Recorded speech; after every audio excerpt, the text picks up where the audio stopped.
নমস্কার বন্ধুরা, তোমাদের আরও একটি ভিডিওতে ওয়েলকাম। তো আমি তো খুব ভালো আছি, তোমরা কেমন আছো অবশ্যই জানিও।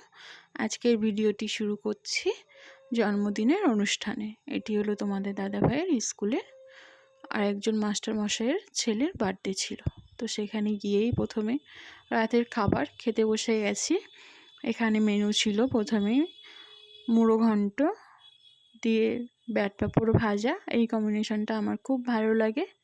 তো এখানে ছিল মুড়ো ঘন্ট, ডাল দিয়ে ব্যাট পাঁপড় ভাজা, তারপরে ছিল সাথে রুই ঝাল। রুই ঝালটা খেতেও কিন্তু অসাধারণ হয়েছিল। সমস্ত রান্নাটাই দাদাভাই করেছিল, খুব সুন্দর হয়েছিল রান্নাটা। খুব বেশি মানুষের অ্যারেঞ্জমেন্ট ছিল না, বাট খুব সুন্দর হয়েছে। অনুষ্ঠানটিও খুব সুন্দর হয়েছে। আমরা কেক কাটিংয়ের পরেই গেছিলাম, ওই জন্য কেক কাটিংটা আমি আর স্কিপ করে গেছি, তুলতে পারিনি। তারপরে পাতে পড়ে গেছে দেখো চিকেন কষা। চিকেন কষাটাও কিন্তু অসাধারণ হয়েছিল।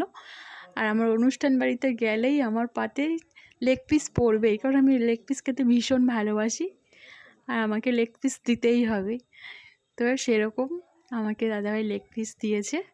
দেখো রান্নাটাও কিন্তু খুব সুন্দর হয়েছে, অনেক তৃপ্তি করে খেয়েছিলাম। তো তোমরা এরকম আমার মতো এরকম চিকেন কে কে পছন্দ করো অবশ্যই কমেন্টে জানিও। আমি কিন্তু চিকেন খেতেই বেশি পছন্দ করি অন্য মাংসের থেকে।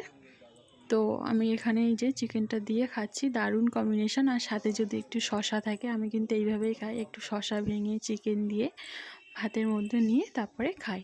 তোমরা আমার মতো এইভাবে কে কে খাও অবশ্যই কমেন্টে জানিও। তারপরে দেখো পাতে পড়ে গেছে আমের চাটনি সাথে পাঁপড়। এই কম্বিনেশনটাও তো অসাধারণ।